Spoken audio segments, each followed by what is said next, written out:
যতন কইরা বুকের ভিতর পুষলাম আমি তোরে,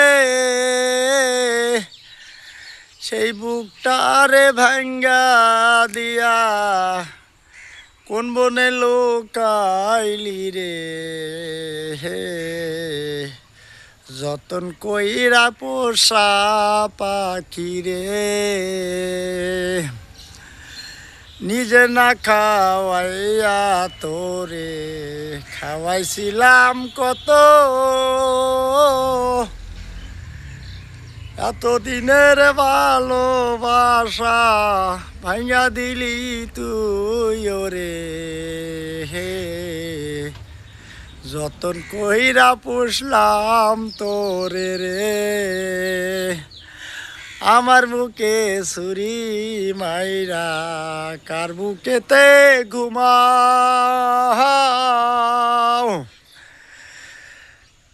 সেই বুকটারে ভাঙ্গা দিয়া কোন বনে লোকাও রে। বহুদিনের পোষা পাখি রে।